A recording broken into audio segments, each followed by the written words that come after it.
한 주 동안도 주 안에서 다 평안하셨습니까? 오늘도 우리 주님 말씀하신 예언의 말씀 요한계시록을 공부하는 시간입니다. 왜 요한계시록을 공부해야 되느냐? 이게 굉장히 중요한 거죠. 요한계시록을 통해서 구약에 예언된 말씀, 구약을 깨달을 수 있습니다. 다시 말해서 요한계시록은 구약을 푸는 열쇠입니다. 그 다음에 구약은 신약을 푸는 열쇠입니다. 구약을 깨달을 때 우리 주님이 오셔가지고 복음서 하신 말씀이나 사도들을 통해서 하신 말씀들을 더 확실하게 알 수가 있습니다. 그래서 요한계시록이 중요한 겁니다. 이게 그 요한계시록이 중요한 이유입니다. 가장 중요한 이유예요. 주님께서 그래서 친히 읽는 자와 듣는 자들과 그 가운데 기록된 말씀을 지키는 자들은 복이 있나니 그 때가 가까움이라 이렇게 말씀하셨죠. 주님은 반드시 속히 오십니다. 그렇기 때문에 2000년 전 성도들이나 지금의 성도들이나 믿음은 바라는 것들의 실상이죠. 그렇기 때문에 구원받은 사람들의 소망은 디도서 말씀에 있는 것처럼 복된 소망, 즉 위대하신 하나님이신 우리 주 예수 그리스도를 기다리고 있는 것이다.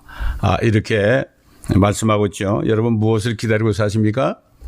모든 일이 더 잘 되기를 원하고 있습니까? 자, 예수님께서는 내일 일을 염려하지 말고 하루의 재앙은 그것으로 족하다. 이 땅에서는 재앙을 당하는 곳입니다. 사탄이 지금 통치하고 있기 때문에 그리스도인들은 이것을 우리가 분명히 알아야 됩니다. 옛날 이스라엘 백성들이 이집트 애굽에서 나왔을 때 그들은 영적으로 이미 세상에서 떠난 사람들이었습니다. 다시 돌아갈 수 없었죠. 오직 소망은 앞에 있는 가나안 땅, 약속의 땅밖에 없었습니다. 마찬가지로 지금 구원받은 사람들, 예수 그리스도를 믿어 그리스도의 피로 모든 죄가 씻김받고 용서받고 성령을 통해서 거듭난 하나님의 자녀들은 이미 이 세상에서 영적으로 떠난 사람들입니다.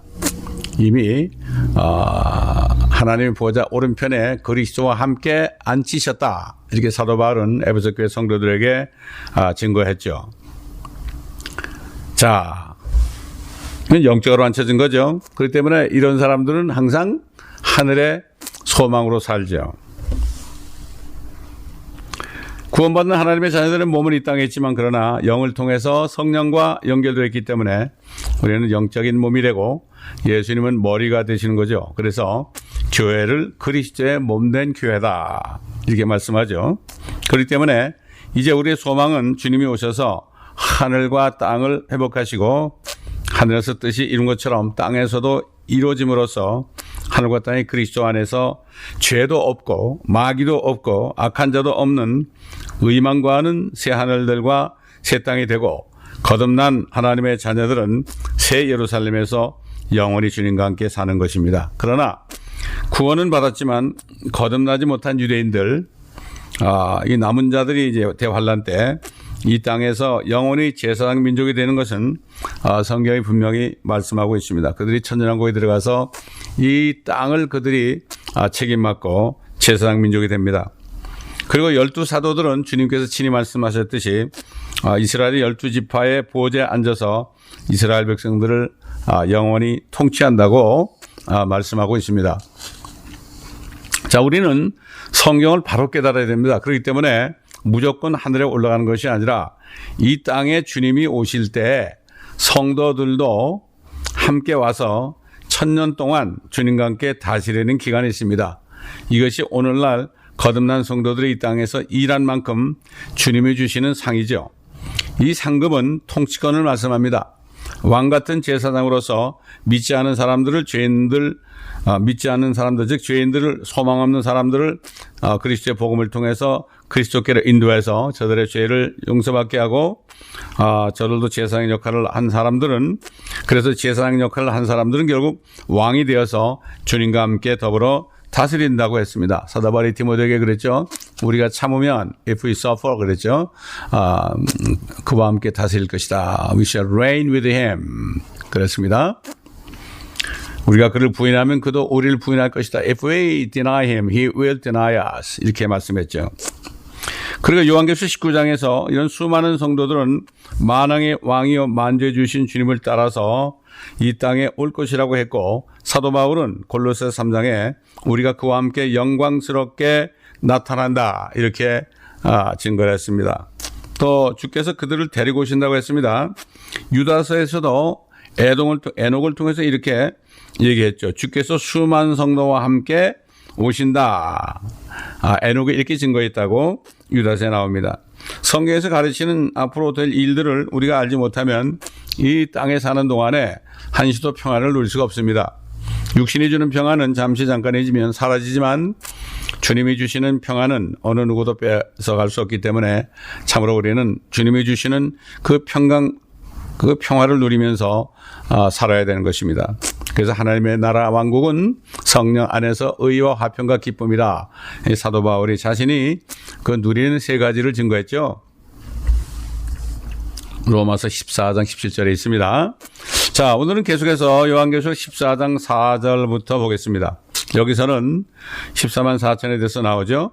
이들은 7장에서 먼저 나왔는데 하나님의 인을 받고 어떤 상황 속에서도 죽지 않고 환난 때 남아서 전도자로서 활약하며 여자와 더불어 몸을 더럽히지 않은 남자 처녀들입니다. 소위 수청각이라는 얘기인가요? 하여튼 그런 거죠. 요한계시록 14장에서 이들은 임무를 마치고 하늘의 시온산에 올라가 있습니다. 그들의 이마에는 아버지의 이름이 있다고 말씀합니다. 우리 14장 4절부터 한 절씩 읽어가면서 말씀을 살펴보도록 하겠습니다. 이들은 여자들과 더불어 더럽혀지지 아니한 자들이니 이는 그들이 동정들임이라. 동정들. virgin이죠. virgins. 여자 처녀도 virgin. 남자 동정도 virgin. 이런 말이죠. 이들은 어린 양이 어디로 가든지 따라가는 자들로 하나님과 어린 양께 첫 열매들이 되어 사람들 가운데서 구속을 받았느니라. 이렇게 말씀합니다. 선택된 모든 사람들 14만 4천 명. 이 사람들은 각각 이스라엘 12지파에서 1만 2천 명씩 뽑힌 자들이죠. 이들은 여호와 증인도 아니고 몰몬교도도 아니고 안식교도도 아니고 신천지 교도도 아닙니다. 유대인들입니다. 이들은 미혼 남성으로서 여자 더불어 더럽혀지지 아니하였다는 것에 우리가 주목을 해야 합니다. 그렇다고 이들은 가톨릭 신부나 수도승이 아닙니다. 그들은 남성 그리스도인들이 아니고 그리스도의 신부 가운데 한 사람도 아닙니다. 하나님 말씀 어디에도 그리스도인들이 동정들로 언급된 곳은 없습니다. 그리스도인들을 뜻하는 그리스도의 몸은 고린도후서 11장 2절에서 사도 바울이 이렇게 증거했죠. 한 순결한 처녀로 그리스도께 바치는 것이다. 그렇게 얘기했습니다. 교회들과 거듭난 성도들은 많지만 단 한 사람으로 말씀하고 있습니다. 주님의 몸 이렇게 얘기했죠. 거듭난 성도들이 주님의 몸을 이루고 있습니다. 그래서 온 세상에는 교회가 하나밖에 없습니다. 뭐 큰 교회, 작은 교회 이런 게 없습니다. 이것이 다만 지역교회로 나누어져 있을 뿐이죠. 그렇기 때문에 아무리 교회를 오래 다녀도 거듭나지 않은 사람은 주님의 몸의 지체가 될 수가 없습니다. 거듭나지 않은 사람은 교회 멤버가 될 수 없습니다. 교회 멤버라는 것은 주님의 몸의 지체인데 아직 생명을 얻지 못한 사람은 교회에 나와 앉아 있어도 또 직분이 있어도 그 사람은 교회 멤버가 될 수 없습니다. 아무나 멤버를 삼으면 안 됩니다. 미국의 전통적인 교회들은 거듭나지 않은 사람들은 교회 멤버로 등록시키지도 않고 헌금도 받지 않습니다. 한국 교회들은 그냥 사람이 오기만 하면 어느 날부터 등록을 받죠. 함부로 그렇게 해서는 안 되죠. 하나님의 몸된 교회, 즉 생명을 받은 사람, 예수의 피로 씻김 받은 사람들을 세워야 하는 것입니다. 자, 마태복음 25장 열처녀 비유 나오죠. 잘 아시는 말씀이죠, 여러분. 근데 우리가 많이 들은 말씀인데 지금 오늘 좀 바로 잡아야 될 것 같습니다. 읽어보겠습니다. 1절. 그때 천국은 등불을 들고 신랑을 맞으러 나간 10명의 처녀들과 같으니라. 한 처녀가 아닙니다. 10명의 처녀들과 같으니라. 즉 10명의 처녀들은 복수죠. 보라, 신랑이 오니 신랑이 올 때 그들은 결혼하기 위해서 나가는 것이 아닙니다. 신랑을 맞으러 나갑니다. 6절에 한밤중에 소리가 나기를 보라, 신랑이 오니 나가서 맞으라 하더라. 이들은 대환란 때 일어날 유대인 성도들을 말합니다. 이들은 환난 때 끝까지 견뎌서 신랑이 오실 때 그를 막기 위해서 들림받는 처녀들을 말합니다. 어떻게 보면 들러리들이죠. 신부는 하나고 들러리들은 여러 명인데 유대인들입니다. 이들은 그리스도가 교회와 함께 올 때 그들을 맞이하는 유대인 처녀들이지 하나님의 몸을 구성하는 참된 신부, 교회 구성원이 아닙니다. 오늘날 은혜 시대 교회 구성원이 아니죠. 결혼식에서 보면 들러리들 입장하고 그 다음에 신랑이 입장하고 나중에 아름다운 신부가 입장하죠. 그때 다 일어서서 박수를 치지 않습니까? 가장 주님이 귀하게 보시는 게 신부죠. 그래서 유대인 처녀들은 환난 때까지 끝까지 견뎌서 모세의 율법을 지키고 모세의 노래를 부르는 처녀들입니다. 지난 시간에 신명기 32장의 말씀을 제가 읽어드렸습니다. 이게 바로 모세의 노래입니다. 이 사람들은 예수님이 심판하고 땅을 차지하시려고 돌아오실 때 그를 막기 위해 나오는 유대인 처녀들을 말하는 것입니다. 성경은 교회 시대 이방인 무리들을 위해서만 쓰여진 게 아닙니다. 우리가 지금 공부하는 구절은 교회와 상관이 없는 겁니다. 교회는 이미 하늘로 들림받은 후의 말씀이기 때문입니다. 이 성경을 잘 올바로 나누어 진리의 말씀을 공부하지면 안 되죠. 이게 유대인에게 하신 말씀인가? 이게 이방인들에게 하신 말씀인가? 이게 거듭난 성도 하나님의 교회 하신 말씀인가? 이걸 잘 나눠야 되고 시대별로 잘 나눠서 공부하자면 뒤죽박죽이 되죠. 에덴 동산 시대가 있었죠, 옛날에. 그 다음에 양심 시대가 있었습니다. 율법 오기 전에. 그 다음에 율법이 왔죠. 또 그 다음에 이제 오순절 이후부터 은혜 시대가 와서 우리가 지금 살고 있고, 이제 앞으로 휴거된 다음에는 적그리스도 나온 다음에는 이제는 환란 시대가 오고, 환란 시대가 끝나면 주님이 재림하셔서 세상을 심판하시고, 심판이 끝나면 주님께서 천년왕국을 이 땅에 세우시죠.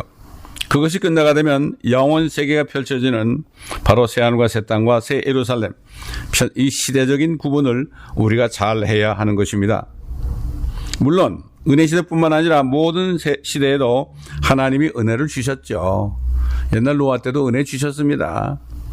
옛날 소돔과 고모라 때도 롯에게 은혜를 주었습니다. 참고로 시편 45편 13절 14절에 보면 처녀들이라는 말씀이 나옵니다. 시편도 대부분이 성령께서 다윗을 포함한 시편 기자들을 통해서 휴거나 환란이나 재림이나 천년왕국 때의 일, 영원한 세계에서의 모든 일들을 다 쓰게 하셨습니다. 그래서 다윗이 기도할 때 자기를 위해서 기도했는데 성령이 그의 입을 사로잡아서 앞으로 될 일들을 다 요한에게 했죠. 예를 들어서 나의 하나님 어찌하여 나를 버리셨나이까? 시편 22편 있잖아요. 이게 앞으로 예수님이 십자가에서 외치실 그 말을 성령께서 다윗의 입을 통해서 말씀하신 겁니다. 그래서 시편도 대부분 다 예언이고 다윗도 선지자죠. 그래서 주님이 부활하셔서 제자들에게 누가복음 24장에서 모세의 율법과 선지서의 글과 시편에 나에 관하여 기록된 모든 말씀이 이루어져야 한다 이렇게 말씀했죠. 그렇기 때문에 모세 오경을 비롯해서 구약 성경 전체가 예수 그리스도에 관한 말씀이죠. 그가 초림해서 어떻게 돌아가시고 부활하시고 또 어떻게 다시 심판하러 오시고 어떻게 와서 우리를 왕국에서 통치하시고 어떻게 영원한 세계에서 하나님의 자녀들과 사시는가. 참 이런 말씀들이 자세히 나와 있습니다. 성경을 자세하게 봐야 되겠죠. 그래서 요한복음 14장에 보면은 주님이 제자들에게 그랬죠. 내가 처소를 마련하러 간다. 가서 내가 마련하면 내가 와서 너희도 나 있는 곳에 있게 하리라. 내 아버지의 집에는 많은 저택들이 있다고 그랬어요. 뭐 거할 곳이 많다 이렇게 개혁은 되겠지만 킹제임스 버전은 many mansion in my father's house 그랬습니다. 얼마나 맨션이 있답니다. 맨션. 결국 주님께서 새 예루살렘을 준비하러 가신다는 말씀이죠. 그러나 거기 살기 전에 주님은 하나님의 자녀들 신부와 함께 오셔서 이 땅에 다시 오셔서 그들이 이 땅에서 주님을 위하여 고난받은 만큼 상급을 주시는 즉 주님과 함께 다스리는 왕비 같은 존재로 참 우리를 축복하시죠. 주님은 왕이십니다. 그래서 우리는 왕비 같은 존재로 주님과 함께 다스리게 될 것입니다. 그때 돼서 이게 맞구나. 이렇게 되면 안 되겠죠. 지금 깨달아야 되겠죠. 지금은 사실 상상이 잘 가지 않죠. 그러나 깨닫게 되면은 상상만 가는 것이 아니라 이 소망 속에 살죠. 참 신비로운 말씀입니다. 그래서 사도 바울은 이미 셋째 하늘에 갔다 와서 이것을 알았기 때문에 그는 이렇게 얘기했죠. 지금 받는 고난은 앞으로 올 영광과 좋게 비교할 수 없다. 참 이렇게 증가한 겁니다. 상상도 못한다는 말이죠. 지금 우리가 좋아하는 것, 맛있다고 하는 것들, 지금 우리가 누리고 있는 것들은 아무리 좋아도 아마 그때와는 비교되지 않을 겁니다. 그때 죄 없이 정말 깨끗한 상태에서 누리는 행복감, 그 기쁨은 상상할 수가 없을 겁니다. 우리가 이 땅에 살면서 고난을 받을 때 성령을 통해서 평강을 주실 때 그 기쁨을 조금씩 맛보기는 합니다. 그래서 주님께서 제자들에게 요한복음 15장에서 열매 맺으라 이러면서 열매 맺지 못한 가지는 찍혀서 불에 태워진다 이렇게 말씀했죠. 내가 이 모든 말을 이루는 것은 내 기쁨이 너의 안에 머물러 있어 너의 기쁨을 충만케 하려는 것이라 이렇게 말씀했습니다. 여러분, 주님의 기쁨이 어떤 것이겠습니까? 주님의 기쁨은 완전한 기쁨이죠. 환경과 느낌에 좌우되는 기쁨이 아닙니다. 주님의 기쁨은 우리가 상상할 수 없는 것이죠. 우리가 몸을 벗고 변화되어서 부활, 휴거될 때 그때 가서 비로소 알게 될 것입니다. 그러므로 우리가 그 순간을 바라보면서 지금 어렵고 힘들지라도 우리가 끝까지 이 믿음을 지키면서 세상과 타협하지 않고 세상과 가늠하지 않고 순결한 주님의 처녀로 살아야 되지 않겠습니까? 자, 시편 45편 13절 14절 한번 제가 읽어드리겠습니다. 왕의 딸이 안에서 온갖 영화를 누리나니 그녀의 옷은 금으로 수놓았도다. 그녀가 수놓은 옷을 입은 왕께로 인도될 것이요 그녀를 따르는 그녀의 동료 처녀들도 왕께로 인도되리니. 자, 여기 보면 처녀들이 또 나오죠. 마태복음 25장에 열처녀가 나오는 것처럼 처녀들이 나옵니다. 결국 시편 45편에 나온 처녀들은 왕의 딸 그리스도의 신부이자 왕비된 왕의 딸을 뒤따라가는 처녀들이다. 들러리죠. 들러리입니다. 그들은 그리스도의 신부 안에 들어가 있는 게 아닙니다. 자, 14만 4천 순결한 동정들은 결국 가톨릭 신부도 아니고 여호와 증인도 안 시켜 몰목의 신자도 아니라는 것을 우리가 알 수 있습니다. 또 솔로몬의 아가서 6장 8절 9절을 보게 되면 동일한 왕의 신부가 있고 들러리 처녀들이 있다는 것을 우리가 볼 수 있는데 성경 전체에서 요한계시록의 말씀이 다 풀리게 되어 있습니다. 그러니까 구약은 요한계시록을 통해서 구약 성경을 깨달을 수가 있는 것입니다. 제가 아까 말씀드렸죠. 자, 솔로몬의 노래 아가서 6장 8절 9절을 제가 한번 읽어드리겠습니다. 왕후가 60이요 후궁이 80이요 처녀들은 셀 수도 없으나 나의 비둘기 나의 더럽히지 않은 자는 오직 하나요. 그녀는 그의 어머니의 외동딸이며 그녀를 낳은 어머니의 귀한 사람이라 딸들이 그녀를 보고 그녀를 축복하니 정녕 왕후들과 후궁들과 그들이 그녀를 칭찬하는도다. 여기 분명히 한 사람이 나오죠. 한 사람이 누굽니까? 나의 비둘기 나의 더럽히지 않는 자는 오직 하나라. 순결한 처녀 교회를 말씀하는 겁니다. 그러므로 거듭난 성도들은 주님 오실 때까지 말씀과 주님의 피로 씻김받고 성령으로 기름 부음 받아서 주님이 오실 때 아름다운 신부로 나타날 것을 준비해야 되는 거죠. 말씀으로 순종하고 이제는 세상에 물들지 않아야 되는데 참으로 안타깝습니다. 어제 많은 구원받았다는 사람들도 보면은 육신의 정욕이나 안목의 정욕이나 이생의 자랑을 따라가는 사람들, 많은 사람들을 볼 때 너무나 참 가슴 아픈 일입니다. 안타깝죠. 에베소 4장에 있는 말씀처럼 말씀에 의한 물로 씻김 받아서 정말 순결한 처녀가 되어야 할 텐데 참으로 안타깝습니다. 그래도 연세 드신 분들은 이것을 알고 신부 단장을 잘한 것을 봅니다. 천국제 화장품 첫째가 뭡니까? 그리스도의 피입니다. 그리고 또한 말씀 안에 있는 생명수입니다. 세 번째는 뭡니까? 어떤 향수보다도 더 향기나는 성령의 기름 부음과 성령의 충만함이 있습니다. 이 세 가지를 참 재밌게 얘기해서 천국제 화장품이라고 얘기할 수 있습니다. 무료입니다. 무료. 비싸지도 않습니다.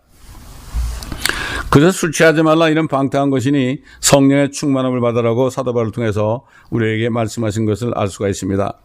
자, 솔로몬의 아가서에서 나오는 한 사람, 이게 바로 그리스도의 신부입니다. 그래서 계시록 14장의 동정들은 영어 킹제임스 성경 이나 한글 킹제임스 성경에서 분명히 확인됩니다. 그런데 다른 개혁 성경이나 다른 번역 성경들은 그것을 잘 나타내지 않고 있는 것을 봅니다. 14장 4절을 다시 한번 읽으면 이들은 여자들과 더불어 더럽히지 아니한 자들이니 이는 그들이 동정들임이라. 자, 또 계속 14장 5절을 보겠습니다. 그들의 입에서 교활함을 찾아볼 수 없는 것은 그들이 하나님의 보좌 앞에서 흠이 없기 때문이라. 이 구절은 재림 직전의 한 장면을 우리가 보고 있는 것입니다. 환난 때는 마태복음 24장에 있는 것처럼 끝까지 견뎌야 됩니다.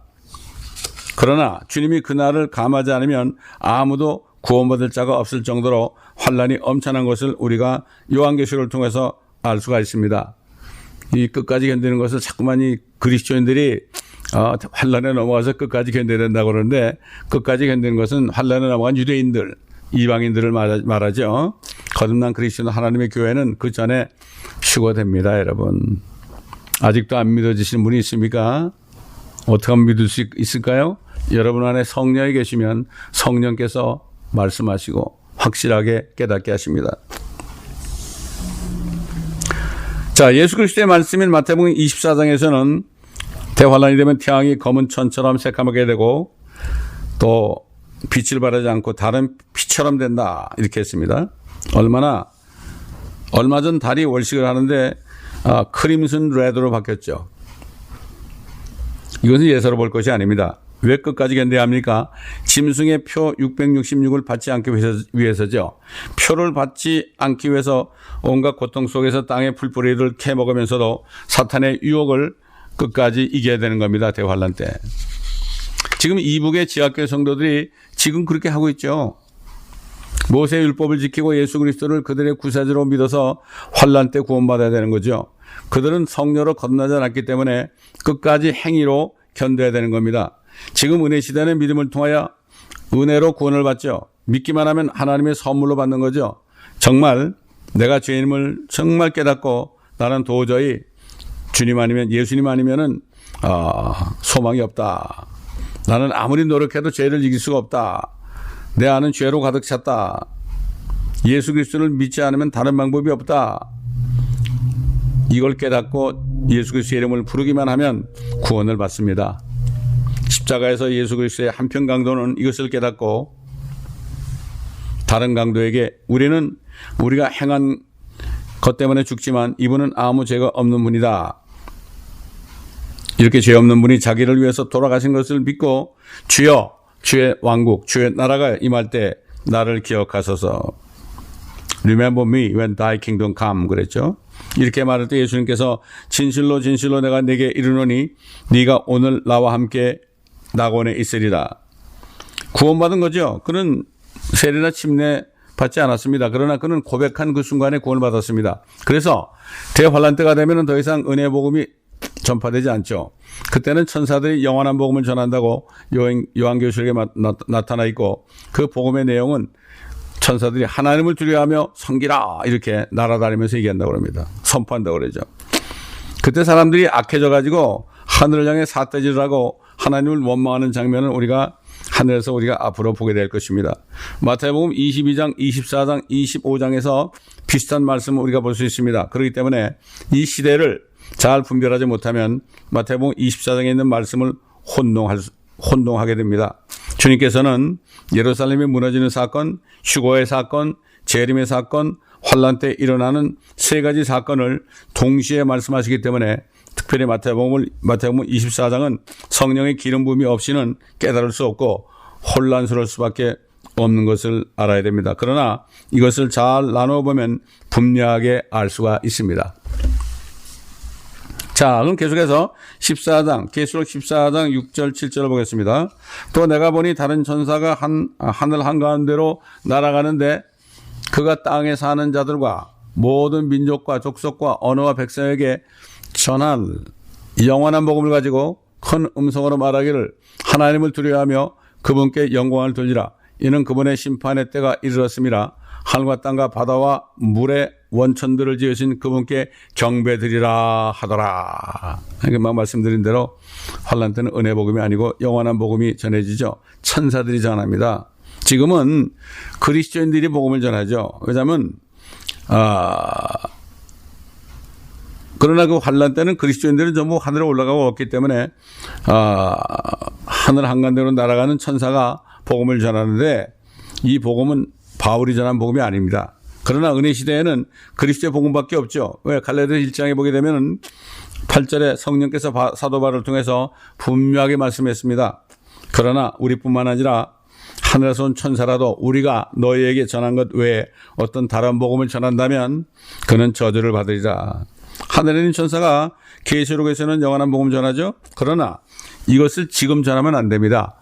성도들이 휴거되고 난 다음에 천사들이 전하는 것입니다. 지금은 천사들이 은혜 복음을 전할 수가 없어요. 왜 그랬을까요? 천사들은 죄 가운데 있다가 구원받은 경험이 없습니다. 그 때문에 예수 그리스도의 은혜를 받은 적이 없기 때문에 천사들은 지금 시대에 복음을 증거할 수가 없는 거죠. 그러나 우리 같은 죄인들은 이 은혜를 받은 자들이기 때문에 받은 것을 거저주는 거죠. 단증하는 것입니다. 이것이 바로 복음을 전하는 거 아니겠습니까? 복음 전하는 것은 내가 받는 은혜를 증거하는 것입니다. 예수 그리스도가 내 죄를 용서해 주셨다. 그리고 내가 그분을 받아들여서 성령께서 내 안에 들어오셔서 내가 거듭났다. 이제 나의 소망은 하늘에 있다. 이건 너무나 쉬운 거 아니겠습니까? 근데 왜 전도가 안 됩니까? 둘 중에 하나죠. 거듭나지 않았거나 기도하지 않아서 능력을 잃어버렸거나 둘 중에 하나가 될 것입니다. 여러분은 어떻습니까?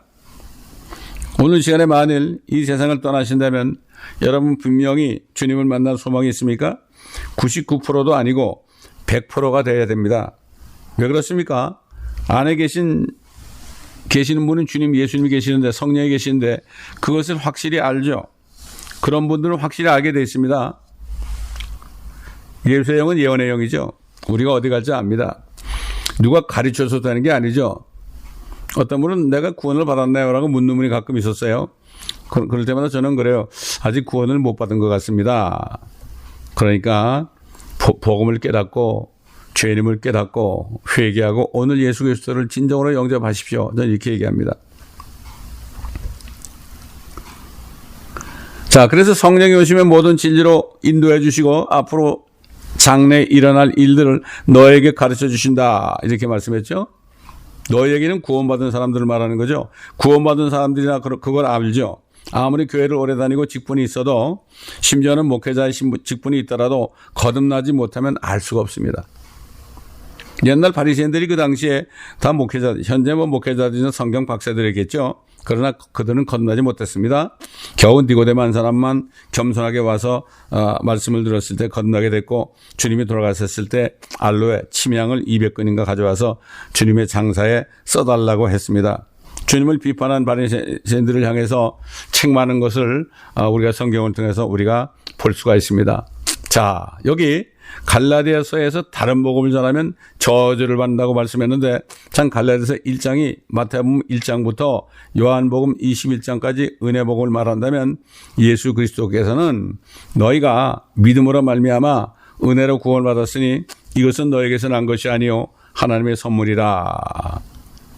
행위에서 난 것이 아니 이는 아무도 자랑하지 못하게 하람이라 그랬죠. 이 말씀을 이스라엘 사람들에게는 주님께서 말씀 안 했습니다. 돌아가시기 전에 얘기 안 했어요. 피 흘리기 전이니까. 왜냐하면 마태복음 1장부터 27장까지 주님이 죽으시기 전까지는 율법 시대입니다. 여러분 이걸 알아야 됩니다. 오른손에 범죄하거든 찍어버리라고 그랬죠. 그 율법 시대에 그때는 주님이 피 흘리기 전이기 때문에 경륜이 율법 시대 경륜입니다. 이걸 알아야 됩니다. 이걸 모르면 찍어버려야 되는데 왜 안 찍어버리냐. 이 모슬렘들은 그걸 모르니까 찍어버리잖아요. 성경을 올바로 나누지 않으면 어리석은 일꾼이 됩니다. 신약은 예수님이 피를 흘리시고 돌아가신 다음에 그리고 부활하신 다음에 신약제가 된 거죠. 신약은 피로 된 새 언약, 율법 시대의 동물의 피가 아닌 예수 그리스도의 피로 된 언약입니다. 그렇다고 신약 마태복음 1장에서 요한계시록 22장 전체가 은혜복음은 아닙니다. 주님이 돌아가시기 전까지 마태복음 1장에서 27장은 은혜복음을 전하지 않았고 또 오순절날 사도행전 2장에서도 유대인들에게 우리가 똑같은 은혜복음을 아직까지는 전하지 않았습니다. 그들에게 어떻게 증거했습니까? 베드로가 예수 그리스도를 죽인 죄를 회개할 때 성령을 선물로 받으리라 이렇게 말씀했죠. 그러나 은혜 시대에는 사도 바울을 통해서 주 예수 그리스도를 믿어라. 그래야만 너와 내 집이 구원을 얻으리라. 이렇게 말씀한 겁니다. 어떻게 이해가 되십니까? 자, 계속해서 보겠습니다. 자, 예수께서 이 땅에 계셨을 때 마태복음 10장에서요. 제자들을 보내면서 뭐라 그랬죠? 너희는 이방인의 길로도 가지 말고 사마리아 고을로도 가지 말고 오직 이스라엘의 잃어버린 양들에게 가라. 여하튼 유대인의 왕으로서의 왕국 복음을 전파하신 거죠. 그 당시에 죽으시기 전에는요. 이때는 은혜 복음이 아니었습니다. 주님이 살아계실 때는 은혜 복음을 전할 수가 없죠. 피 흘리기 전이니까. 그래서 갈라디아서 1장에 나오는 복음은 계시록 14장의 천사가 전한 복음이 아닙니다. 갈라디아서 1장에서는 예수 그리스도의 피 복음을 전했죠. 그리스도의 피로 말미암아 믿기만 하면 은혜로 구원받는다는 은혜 복음을 전했고 그 외에 다른 복음을 전하는 사람은 저주를 받을 것이라 이렇게 했습니다. 자, 오순절날 사도 베드로를 통해서 설교한 것을 보십시다. 어떤 복음을 전했나? 사도행전 2장 38절 39절을 보면 베드로가 그들에게 답변하기를 회개하라. 그리고 죄들을 사함받은 것으로 인하여 너희 각자는 예수 그리스도의 이름으로 침례를 받으라. 여기 성부, 성자, 성령으로 침례받으라고 하지 않았습니다. 예수 그리스도의 이름으로 침례를 받으라고 했습니다. 그러면서 뭐라는가 하면 그리하면 너희가 성령의 선물을 받으리라. 이 약속은 너희와 너희 자녀에게 한 것이며 이건 이스라엘 집이죠. 또한 먼 곳에 있는 모든 사람 즉 우리 하나님께서 부르실 모든 사람에게 하신 것이라고 하더라. 결국 사도행전 2장의 전체 문맥은 이스라엘 집에 주어진 것입니다. 그때 오순절 날에는 이스라엘의 여러 지역에서 약 12군데죠. 이스라엘 사람들에게만 오신 사람들을 그들에게 전했고 사도 베드로는 이스라엘의 온 집이 분명히 알 것은 이렇게 말했죠. 사도행전 2장의 복음도 은혜 복음이 전파되기 전입니다. 그 사도 바울도 사실 처음에는 사도 바울이 전한 그 복음을 잘 몰랐습니다. 고넬로 집이 구원받았을 때 그때 깨달았죠. 그들은 성령도 알았습니다. 유대인들은. 그러나 그들은 예수 그리스도를 죽였습니다. 그들은 여호와 하나님도 알았고 성령도 알았지만 예수 그리스도를 죽였습니다. 그래서 회개하고 예수 그리스도의 이름으로 침례를 받아야만 성령이 임한다고 사도 베드로가 복음을 전한 겁니다. 사도 바울은 갈라디아서 1장에서 하나님의 은혜 복음을 말하고 있죠. 이 갈라디아서 1장은 오순절이 지나고 수년이 지난 후에 쓰여졌습니다. 그래서 오순절 때 사도 베드로도 이 은혜 복음이 뭔지 몰랐습니다. 사도 바울이 이 은혜 복음을 받아 가지고 다른 사도들 베드로에게도 그것을 가르쳐줬죠. 그래서 사도행전 15장 11절에 보게 되면 베드로가 이방인 고넬료 집에서 이방인들이 구원받는 것을 보고 이제 그것을 깨닫고 한 말이죠. 이렇게 얘기했죠. 우리는 주 예수 그리스도의 은혜로 구원받는 것을 믿으며 그들도 마찬가지니라. 옛날에 베드로만 해도 유대인에만 구원이 있는 줄 알았죠. 결국 사도 바울이 사도 베드로에게 이 복음을 가르쳐 준 겁니다. 왜냐하면 주님께서 사도 바울에게 은혜 복음을 직접 가르쳐 주셨기 때문에 그렇습니다. 그래서 오순절과 사도 바울의 은혜 복음 사이에는 과도기가 있는 것입니다. 또 주님이 살아계실 때 마태복음 1장에서 27장까지도 과도기입니다. 그렇기 때문에 우리는 이것을 잘 알고 가르쳐야죠. 특별히 목회자들 말이죠. 지금은 은혜 시대의 마지막에 와 있습니다. 여러분 지금이야말로 은혜를 받지 못하면 환난 때 넘어가서 엄청난 고초를 받을 것입니다. 그래서 요한계시록을 공부하게 되면 우선 내 자신이 구원을 받았나 다시 확증하게 되고 그 다음에 다른 사람들에게 복음을 전하는 이런 열심이 생기가 되는 것입니다. 절대로 요한계시록은 무서운 말씀이 아닙니다. 구원받지 못한 사람에게는 무서운 말씀이죠. 그러나 분명히 성령으로 건넌 사람은 무서운 말씀이 아니라 축복의 말씀입니다. 소망의 말씀입니다. 우리 주님이 이런 환난이 오기 전에 나를 데려가시는구나. 이런 위로의 말씀인 것입니다. 그렇기 때문에 성경을 잘 깨닫지 못하면 괜히 두려지게 되는데 공부를 해야 됩니다. 요한계시록을 공부하고 구약을 공부하고 신약을 다 공부해야 됩니다. 66권밖에 없습니다. 책 한 권입니다. 평생 책 한 권. 이것도 다 깨닫지 못하면 어떡하겠습니까? 사법고시 준비하는 사람보다 못한 거 아닙니까? 이 확신을 분명히 하셔야 됩니다. 믿는 자 속에는 증거가 있고 증거는 바로 영원한 생명이라고 했습니다. 여러분 모두가 이 말씀을 들으신 후에 주님을 영접하고 구원받으심으로 영원한 축복에 들어가시기를 예수 그리스도의 이름으로 축원합니다. 아버지 하나님 감사합니다. 오늘도 성령께서 말하심을 따라 말씀을 전했습니다. 들으신 분들이 성령의 기름 부음을 통하여 깨달을 수 있도록 저들의 지각을 열어주시고 깨달아서 아버지 하나님 정말 이 마지막 때에 무엇을 해야 되는지, 이 요한계시록이 왜 축복의 말씀인지 깨닫는 모두가 될 수 있도록 도와주시고 이것을 모르는 사람들에게 전파하는 축복된 종들이 되게 하여 주옵소서. 감사하며 우리 주 예수 그리스도의 이름으로 간절히 기도드리나이다. 아멘.